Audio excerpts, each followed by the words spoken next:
I wanted to film a little bit at Eagles since I'm here, but I wanted to do it in a different video because I probably won't see or find anything, and if there's just nothing to see, then I'm not going to bother uploading it.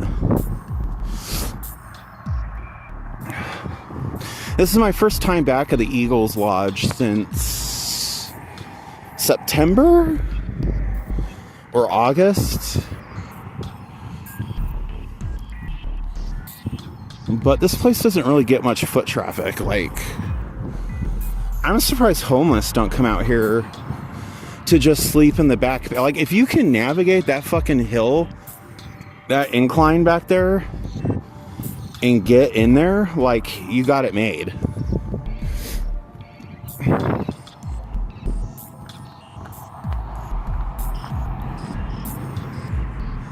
Oh, dude. There's a car part there. There is a car part there.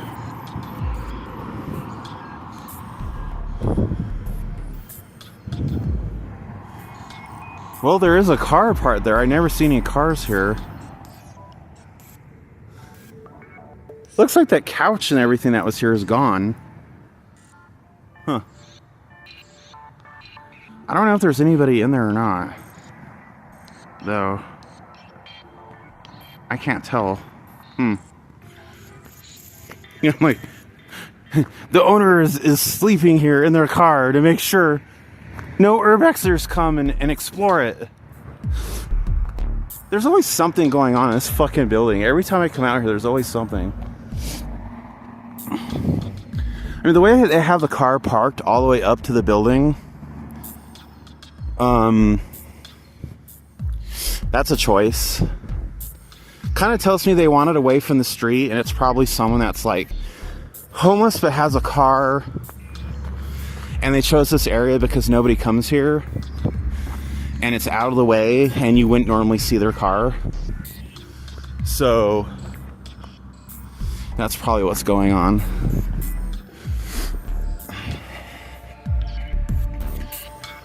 Hey, how about we, we're already here. How about we hoof it down into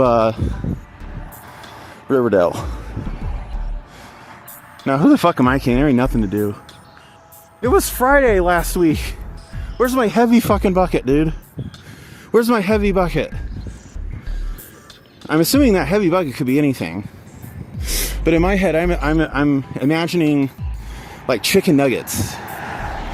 Like when Central Park used to be good, they gave you a big old fucking thing of chicken nuggets. Now, they're not as good as Wendy's nuggets. I still think Wendy's chicken nuggets are the best. But it was like, oh dang. Oh, it was over there they shut their power off. Yeah, it was like a big old thing of fries, like Central Park's original fries. For people who don't know, Central Park was this little hamburger restaurant in Sunset, right there next to the MedVet place by 21st Century Realty. And now I think it's like a Grounds for Coffee. It's been a couple different places before it became a Grounds for Coffee. But back in the day, and when I say back in the day, I mean like back in the day, like with the original owners in the 90s and early 2000s, because that's when I was eating there regularly. They give you a big bucket of the original seasoned fries, and I can't really find any fries today that match that, but like, just picture like fresh, like, I mean, obviously they weren't fresh cut. It was like they had a supplier, like a vendor, but they're like French fries that are like seasoned, because they're kind of like the seasoning gave it like an orange color tint to it, and they had some of the potato skins still on it, and they didn't taste like ordinary French fries. Like later, either the vendor changed the recipe or they switched vendors because they weren't orange anymore. They were just like a light yellow, brown potato chip color. And they were noticeably not as good. And this was like in the late 2000s. We started noticing that. We also noticed everything on their menu wasn't as good. Like their chili dogs weren't as good. I mean, obviously we didn't sit here and eat everything. Because I think management changed hands. Ownership, management, whatever. But, you know, I noticed their burgers tasted different. They didn't have as much pep as they did back in the day. But we make our own Central Park style burgers when we grill. Like, we get the shredded lettuce, because that's what I call it, like fast food or restaurant lettuce, because when you're making stuff, like, it doesn't matter if it's Taco Bell or a Sizzler or a McDonald's, they have that shredded lettuce they put on your burger. And if you use that instead of like, oh, I'm going to get a whole thing of like a whole head of lettuce, it obviously tastes different because the lettuce texture is different. They use purple onion, or I think, is it purple onion or red onion? I think it's still red onion, but it looks purple. They don't use a regular onion, they use purple red onion. And of course, you know, burger seasoning. All these things contribute to why the food tasted different back in the day and tasted better. Now, for the fries, I found a brand of French fries that are kind of similar that you can get at like Smith's. I think you can get them here at Harmon's. You can get them at Dollar Tree, surprisingly, of all places. I don't know the name off the top of my head, but they're like very similar to how Central Park used to make their fries. Like kind of like a orangish, reddish tint, kind of spicy, really, really good. It almost tastes like Arby's curly fries, but they're not curly. Imagine that. If you want like curly fries from Arby's, you have to buy them from the store. Because if I ever go to Arby's, which isn't very often, that might change now because they sell really, really good Greek gyros, which I was just blown away by how good they were. I'm like, it's fucking Arby's. It probably won't taste anything like it. It tastes exactly like how a gyro should taste. I was really impressed. Well, the place that was here didn't last long. Now it says coming soon. Navola Tortas. They didn't last long. How about we just get another really good chicken place to compete with fucking KFC? What the fuck was I saying? Yeah, it's just sad. If you want really good fast food, like, oh, the curly fries. So, whenever I do get curly fries from Arby's, which now I usually get crinkle fries, you can't fuck up cooking crinkle fries, right? It'll be like, it'll have like 5 or 6, if even, actual curly fries. Like when they show you the ads, there's just tons, dozens of curls, like long golden locks of hair overflowing out of that fry bucket. In reality, there's 3, maybe 4, maybe 5 individual curly fries. The rest are like half moons, normal fry shape. And I'm like, okay, a couple of those in the bucket is fine. But I paid for and asked for curly fries. So the ratio of curly fry to normal fry is what you're getting for what you pay for. You're getting the diaspora of the fry. You're getting more normal or half moon fry instead of actual curly fry. And that's an injustice that needs to be corrected, my friends. That must be corrected.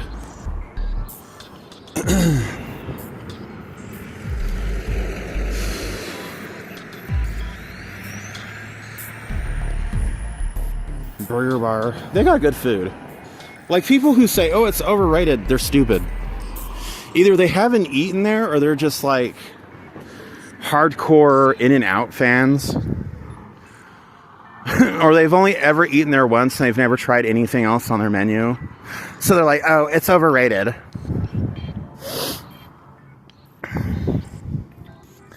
I think their normal hamburger is fucking amazing. Of course, because it's handmade. It's made by fucking hand. Like, they have a supplier, they all have vendors, yes. But how they put it together, how they prepare it is different, and that's why it tastes different. The buns they use for the burgers is different. And gee, wouldn't you know it? That's why people come there. Because it's different from McDonald's, it's different from Burger King. It tastes better.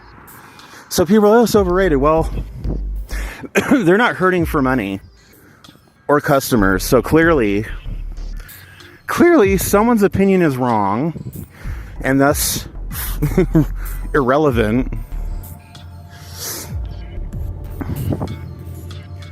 Please sponsor me, Burger Bar. I'm going out of my way, going on a limb to lie for you. And no, they really do have good food. Another cool thing is you get a large fry. That's enough for 2 people. 2 obese people like myself and my friends. It's like, well, it's close, but fat people don't want to share our food. No, fuck that. But yeah, it's just a lot of food. You get a lot of food for like, and it's still cheaper than McDonald's.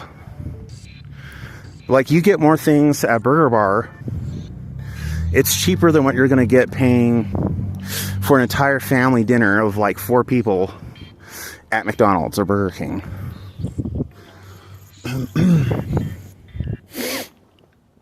It's the truth. But people don't want to acknowledge that. They want to, oh, it's overrated. It's not that good. And I'm like, oh, that's why people still eat there, right? It's not because Guy Fieri filmed there in like 2007 or 2008, whenever that was. I'm sure that definitely helped spike their exposure, for sure. Because people who didn't know about it then, suddenly they knew about it. And they're like, oh, we got to eat there. But if they had shitty food, people wouldn't be eating there. I mean, McDonald's has shitty food. Everybody eats there. Their fries are the only good thing on their menu, and their plain cheeseburgers. The nuggets are no longer good. They're too greasy, or they're too, like, stale.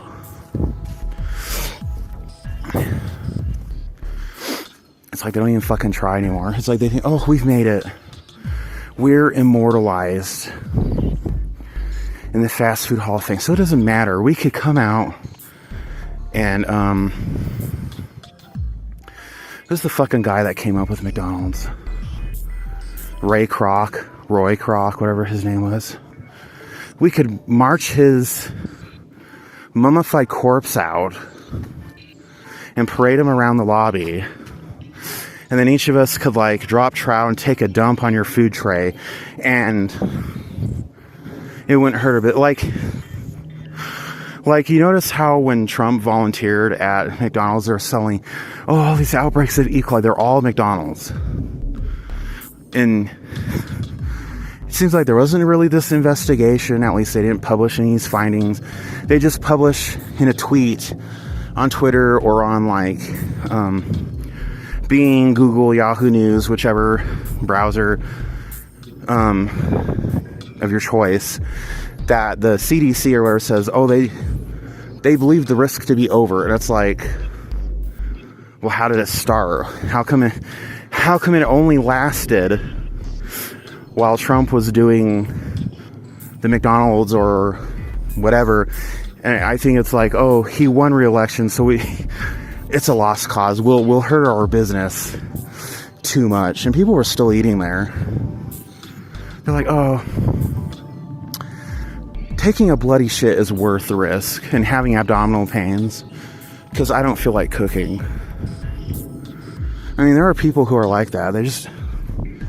They don't give a fuck. Oh yeah,